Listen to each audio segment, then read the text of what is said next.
नमस्कार, बहुत स्वागत है आप सभी का। मैं हूं आपके साथ प्रेरणा मिश्रा और आज हमारे खास कार्यक्रम building new India Madhya Pradesh chapter में बात होगी मध्य प्रदेश के विकास की, मध्य प्रदेश में क्या संभावनाएं हैं, उन तमाम विषयों की और क्षेत्र जहां से हम मध्य प्रदेश की संभावनाओं का जिक्र करेंगे, मंथन करेंगे। वो है मध्य प्रदेश की आर्थिक राजधानी, मध्य प्रदेश का वो जिला जिसे मिनी मुंबई कहा जाता है, यानी कि इंदौर से हम आज के इस कार्यक्रम में चर्चा करेंगे, मंथन करेंगे और बातचीत करेंगे।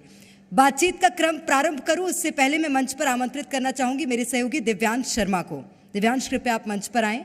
और उसी के साथ आज बातचीत में हम सबसे पहले अतिथि जो हमारे बीच होंगे, हमारे साथ चर्चा करेंगे, उन्हें मैं मंच पर आमंत्रित करना चाहूंगी। जोरदार तालियों से मंच पर स्वागत है पुष्यमित्र भार्गव जी का, इंदौर के मेयर। और इंदौर में जो भी आप अलग अलग विकास कार्य, खूबसूरती, नए नए जो इनोवेशंस हैं वो देख रहे हैं, उन तमाम बातों में सहयोग है पुष्यमित्र भार्गव जी का।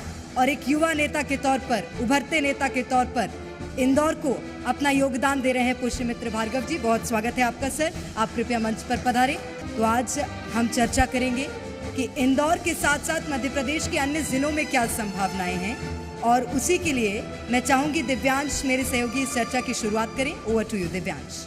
शुक्रिया प्रेरणा। आगे बढ़ने से पहले मैं आपको अपने साथ जुड़ने के लिए आमंत्रित करता हूं और एक बात से इस कार्यक्रम की शुरुआत करना चाहता हूं। हर काम ऐसा करो जो एक पहचान बन जाए, हर काम ऐसा करो जो एक पहचान बन जाए, हर कदम ऐसा चलो जो दुनिया के लिए मिसाल बन जाए। इंदौर के मेयर का इन शब्दों के साथ मैं एक बार फिर से बहुत बहुत स्वागत करता हूं। बहुत धन्यवाद दिव्यांश जी। भार्गव जी, इंदौर एक ऐसे दौर में जी रहा है जो नए नए कीर्तिमान स्थापित कर रहा है। जब हम बात करते हैं इंदौर की, स्वच्छता, साफ सफाई, ये संदेश अब सिर्फ देश में नहीं बल्कि विदेश में भी जा रहा है। जो कदम आप उठा रहे हैं, मैं चाहूंगा सबसे पहले इस कार्यक्रम में आप उनका जिक्र करें। एक कदम जो आप उठा रहे हैं, इंदौर वासियों को सिखा रहे हैं, जागरूक कर रहे हैं, ये कितनी बड़ी चुनौती है? नहीं, देखिए, इस चुनौती को तो देश के यशस्वी प्रधानमंत्री श्री नरेंद्र मोदी जी ने स्वीकार किया और प्रधानमंत्री बनने के बाद स्वच्छ भारत मिशन शुरू किया। और स्वच्छ भारत मिशन आज दुनिया का सबसे बड़ा सर्वेक्षण है। जब 2015 में पहली बार सर्वे हुआ, हम 47वें नंबर पे थे, तब देश की केवल 73 अर्बन लोकल बॉडीज़ ने, पंचायत ने, नगर परिषद ने इसमें भाग लिया था। 2023 में जब इंदौर 7वीं बार लगातार नंबर 1 था, तो देश की करीब 4777 अर्बन लोकल बॉडीज़ ने, पंचायत ने इसमें सहभागिता की। तो जो असली ऑब्जेक्टिव था स्वच्छ भारत मिशन करने का, वो पूरा हुआ। वो ऐसे पूरा हुआ कि देश में आज 4777 ऐसी अर्बन लोकल बॉडीज़ हैं जो अपने आप को साफ रखना चाहती हैं, जो साफ दिखना चाहती हैं, जो अपने आप को उस कंपटीशन में लाना चाहती हैं कि हमारा शहर साफ है, हमारे लोगों का बिहेवियर ऐसा है कि हम अपने गली को, अपने शहर को साफ रखें। तो प्रधानमंत्री जी के विजन को इंदौर ने और सही अर्थों में पूरा करके दिखाया जब हम 7 बार लगातार नंबर 1 आए। और जन भागीदारी से, सफाई मित्रों की मेहनत से, हमारे पब्लिक रिप्रेजेंटेटिव्स के सपोर्ट से देश में एक यूनिक मॉडल बना, एक ग्लोबल मॉडल आज इंदौर है। केवल देश में नहीं, दुनिया में इंदौर की एक अपनी अलग ब्रांड इमेज है स्वच्छता के कारण। उसको आप और अगर अलग अर्थों में समझना चाहें तो देश की आज़ादी के बाद से हम किसी भी शहर को, किसी भी प्रदेश को जब देखते हैं डेवलपमेंट की दृष्टि से, तो हम ये देखते हैं कि वहाँ कितनी इंडस्ट्रीज़ है, कितने बड़े स्कूल हैं, कितने बड़े हॉस्पिटल हैं, और इनको जो ज़्यादा से ज़्यादा लाभ आता है हम वो मानते हैं कि वो डेवलप्ड है। लेकिन इंदौर ने उसके उलट प्रूव करके बताया कि हमने अपना सफाई का मॉडल स्टैब्लिश किया। अब अच्छे स्कूल, अब अच्छे हॉस्पिटल, अब अच्छी इंडस्ट्री अपने आप आ रही है। तो ये मॉडल है जो देश के प्रधानमंत्री और हमारे अपने मुख्यमंत्री डॉक्टर मोहन यादव जी ने प्रायोरिटी पे रखा। मुख्यमंत्री बनते ही सबसे पहले उन्होंने मजदूरों के साथ साथ मध्य प्रदेश के स्वच्छता को रिव्यू किया और उसको आगे बढ़ाया। निश्चित रूप से, लेकिन मुझे लगता है श्रेय इंदौर के जनप्रतिनिधियों को भी जाता है और मुझे लगता है इंदौर की जनता को भी उतना ही श्रेय जाता है, क्योंकि आज की डेट में सपोर्ट करना जनता का बहुत ज़रूरी होता है। और ख़ास तौर पर अगर हम सफाई की बात कर रहे हैं तो अभी 8वीं बार का सर्वे भी होना है, उसकी क्या तैयारियां हैं, सर ये बताइएगा। और इसी के साथ एक और आपसे जानकारी लेना चाहूँगी कि इंदौर वो शहर है, जिस तरह से आप भी बता रहे हैं कि अलग अलग क्षेत्रों में इंदौर की मिसाल पेश की जा रही है। 24/7 सिटी इंदौर को माना जा रहा है। अभी मध्य प्रदेश में मेरे ख्याल से एक ही ज़िला है ऐसा। उसमें कितना चैलेंजिंग हो जाता है कि आपको सुरक्षा भी उतनी ही मुहैया करानी है, यहाँ स्टूडेंट्स की संख्या भी ज़्यादा है, 24/7 खुली भी हुई है सिटी। देखिए, चोटी पर पहुंचना और उस पर बने रहना जितना कठिन है, उतनी कठिन एग्ज़ाम हमारी हर साल होती है। तो 7 बार नंबर 1 शहर 8वीं बार भी 100% नंबर 1 आएगा, अपने इनोवेशंस के कारण, अपनी लगातार प्रयास के कारण। देश में इंदौर अभी एकमात्र ऐसा शहर है जो अपने कचरे को 6 हिस्सों में सेग्रीगेट करके कलेक्ट भी करता है और उसकी प्रोसेसिंग भी करता है।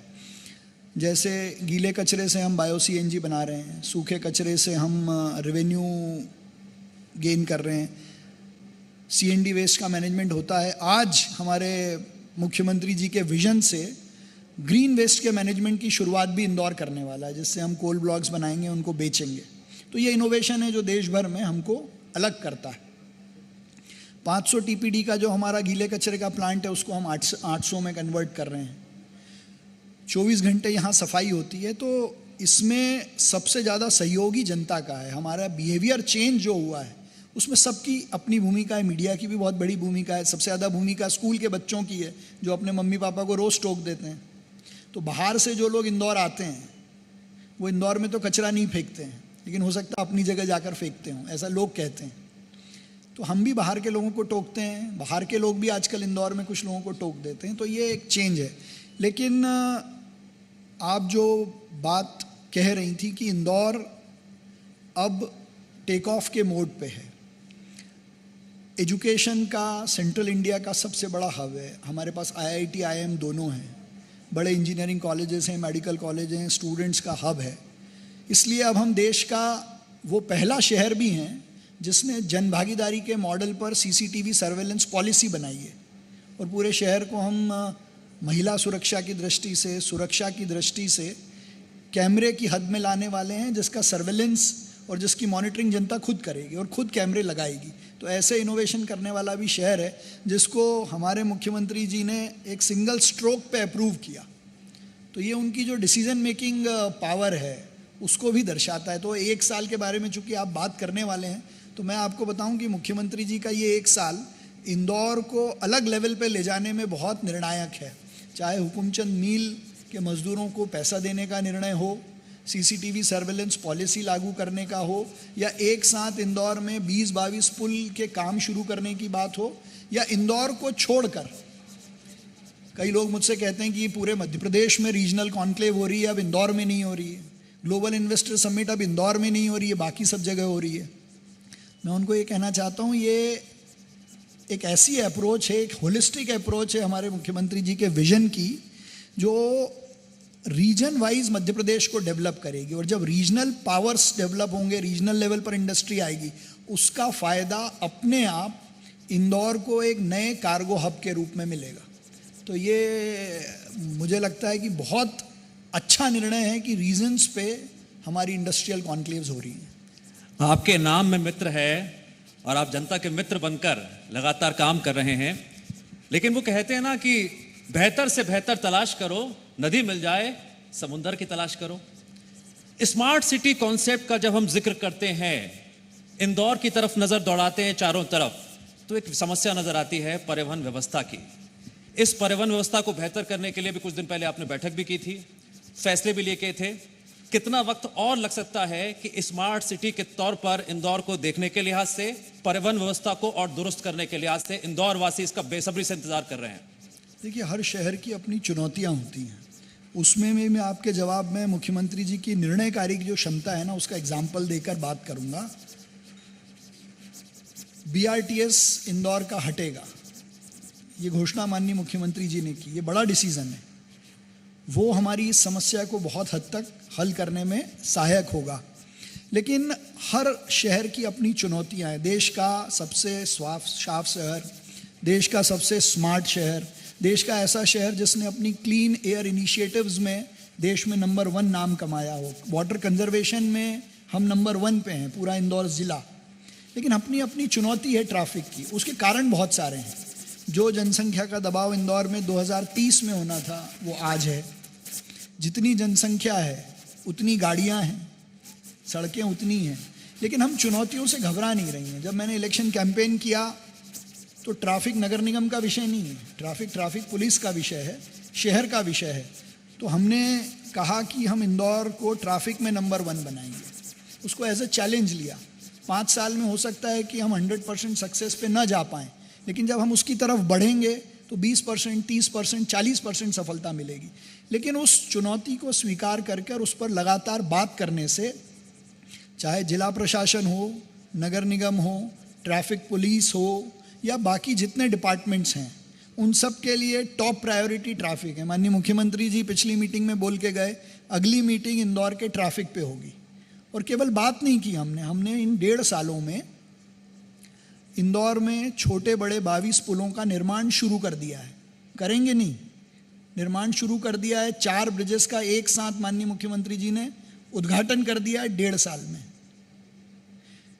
देश का, मध्य प्रदेश का पहला शहर है जिसने 1.5 साल में अपना artificial intelligence based smart traffic management system शुरू कर दिया है। शहर के 1000 लोग हर शनिवार रविवार को शहर के ट्रैफिक की अवेयरनेस के लिए आपको चौराहों पर खड़े हुए मिलेंगे।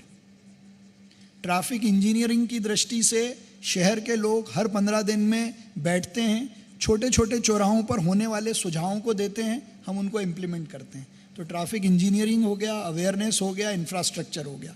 ये 3 चीज़ें हैं जो इंदौर को ठीक कर देंगी। इतिहास में काफी कुछ छुपा होता है जो सामने आना जरूरी होता है। भ्रष्टाचार और स्कैम, इससे जुड़े मामलों पर भी आपकी तीसरी नजर है, क्या निकलकर बाहर जल्द आ सकता है? नहीं, मैं तो उदाहरण सहित आपको बता सकता हूं कि भ्रष्टाचार पर 0 टॉलरेंस है। और यदि ये मालूम पड़ रहा है कि किसी ने गड़बड़ी की है तो उसके खिलाफ भी मोहन यादव जी की सरकार ने बहुत कड़ा रुख अपनाया है। उसका उदाहरण इंदौर है।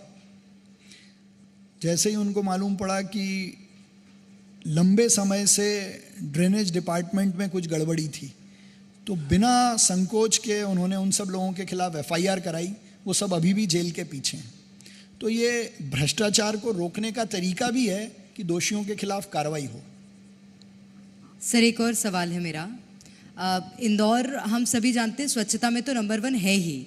एक रिकॉर्ड इंदौर ने और अपने नाम किया था जब प्रधानमंत्री ने पौधरोपण की सबसे अपील की थी, और उस वक्त इंदौर ने मेरे ख्याल से 51 लाख पौधे लगाकर एक और कीर्तिमान रचा था। उसके लिए प्रशासनिक तैयारी और आपकी ओर से क्या रणनीति बनाई गई थी जो हर एक व्यक्ति उसका उतना ही सहयोगी बना और इंदौर को सबसे पहला नंबर दिलवाया उसमें भी? 5 जून पर्यावरण दिवस पर जब देश के प्रधानमंत्री श्री नरेंद्र मोदी जी ने एक पेड़ माँ के नाम अभियान की शुरुआत की, तो उसका भाव समझने की बात है कि पेड़ हमारे पूर्वजों से और आने वाले भविष्य दोनों को जोड़ने का सबसे अच्छा काम है।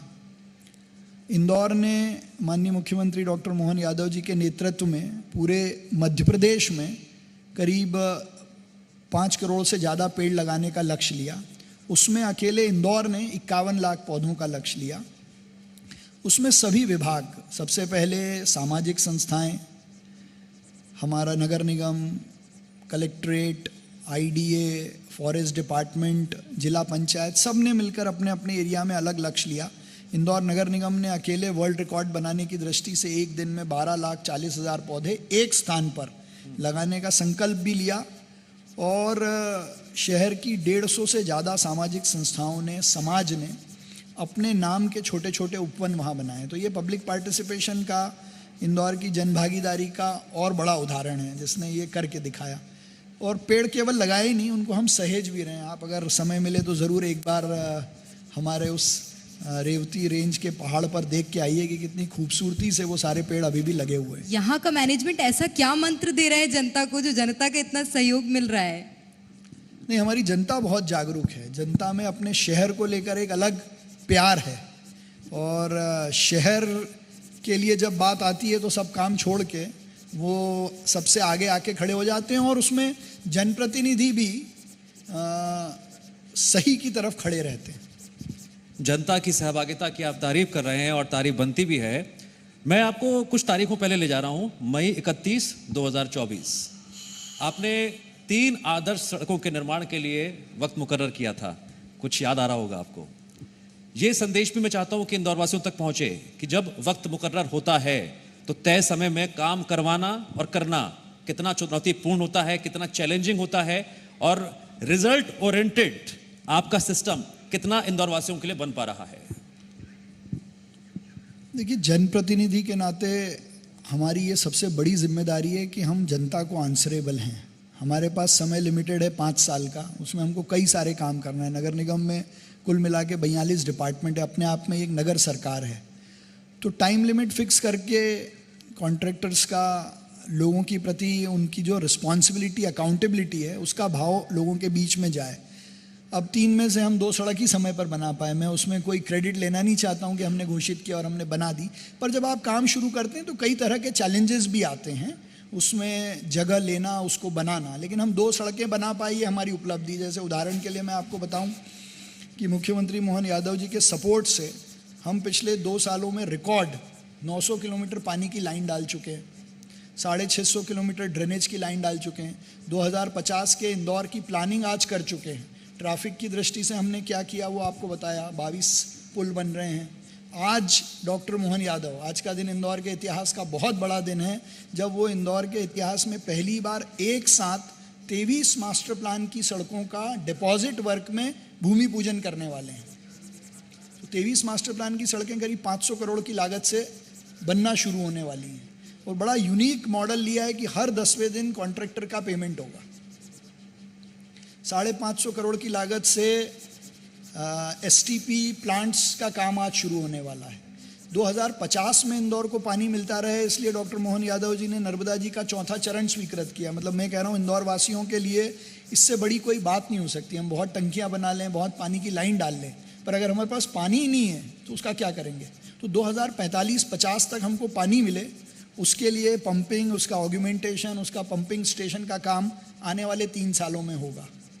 हमने 1.5 साल में पूरे इंदौर शहर की 1.25 लाख में से 1,10,000 लाइट्स को LED में कन्वर्ट किया और 22 करोड़ रुपए बचाना शुरू किया, एनर्जी सेविंग की। तो पानी पे काम हो रहा है, ड्रेनेज पे हो रहा है, सड़कें बन रही है, पुल बन रहा है। इसके बाद की जो 2 प्रमुख चीज़ें हैं जो किसी शहर को 2 टायर सिटीज़ में टॉप पे ले जा सकती है, वो है उसका डिजिटलाइजेशन और उसका रिन्यूएबल एनर्जी का उपयोग। पिछले 1.5 सालों में इंदौर ने 20,000 से ज़्यादा घरों पर सोलर रूफटॉप लगाए।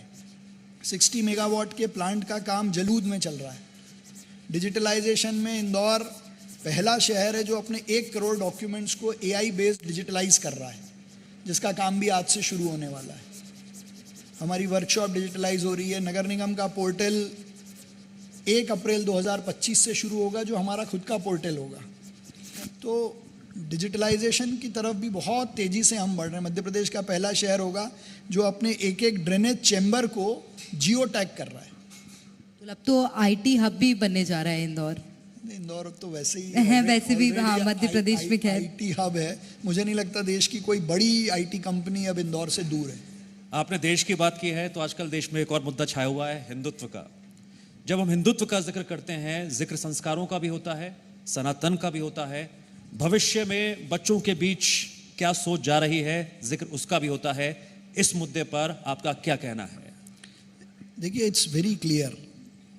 इस पर डिबेट कितनी भी हो सकती है, लेकिन सुप्रीम कोर्ट ने बहुत साफ शब्दों में कहा है, हिंदुत्व या Hinduism is a way of life. ये जीवन जीने का तरीका है और धर्म का अर्थ है आपकी ड्यूटी। तो इस जीवन जीने के तरीके में हम अपनी ड्यूटी कैसे निभाते हैं, ये संस्कार हमको राम ने दिए, कृष्ण ने दिए, वेदों ने दिए। अब उनको हम उसी अर्थों में फॉलो करते रहें, ये हिंदुत्व का भाव है। मुझे लगता है इसको फॉलो करने में किसी को भी गुरेज और परहेज नहीं होना चाहिए। तो विरोधी, लेकिन मैं वही कह रहा हूँ, कि जिन विरोधियों की इस कारण से तुष्टीकरण की नीति में तकलीफ आती है, उन लोगों को प्रॉब्लम है, बाकी किसी को प्रॉब्लम नहीं। विरोधी सवाल भी खड़े करते हैं, तनातनी भी रहती है, उनकी अपनी परिभाषा है और उसे समझाने की कोशिश करते हैं। क्या नजर आता है, उनका क्या प्रोपेगेंडा है? फिर अभी देश में एक डिबेट चल रही है संविधान को लेकर। विधानसभा में पहुंचे मैं आपके प्रश्न का जवाब दे रहा हूं दोनों अर्थों में। अभी देश में डिबेट चल रही है संविधान को लेकर।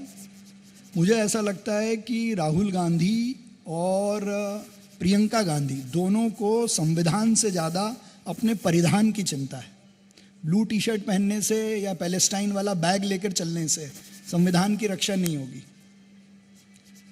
अगर पैलेस्टाइन में होने वाले हिंसा के आप विरोधी हो, तो बांग्लादेश में यदि हिंदुओं पर अत्याचार हो रहा है तो आप मौन क्यों हो? ये तो देश हिंदुओं का है, बांग्लादेश हमारा हिस्सा रहा है कभी। इंदिरा गांधी जी ने बांग्लादेश की रक्षा करने के लिए अलग बांग्लादेश बनाया था, तो वहाँ के लोगों के बारे में आप कब बोलोगे? और जिस संविधान की रक्षा की बात राहुल गांधी वो हमारी लाल किताब लेकर करते हैं, मेरा उनसे आग्रह है आज जी न्यूज़ के माध्यम से, आप मेरी रिक्वेस्ट हो सके तो उनको भेजिए कि उसका जो प्रीफेस है उसी किताब का जो वो लेके घूमते हैं उसको एक बार वो पढ़ें। उसमें उसके एडिटर ने ये लिखा है कि देश में इमरजेंसी जैसा काल दोबारा न आए, क्योंकि ये संविधान की सबसे बड़ी हत्या का प्रयास था। और प्रधानमंत्री नरेंद्र मोदी ने तो पिछले 10 सालों में संविधान के एक एक शब्द को उसी के अर्थ में इन लेटर एंड स्पिरिट इम्प्लीमेंट करने का काम किया है।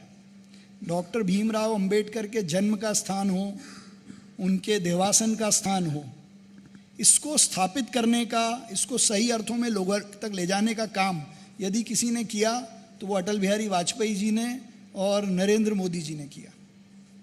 तो केवल संविधान पे बात करने से नहीं होगा, उसकी भावना को समझना पड़ेगा। मैं इसलिए ये कह सकता हूँ कि मैं लॉ का स्टूडेंट रहा हूँ।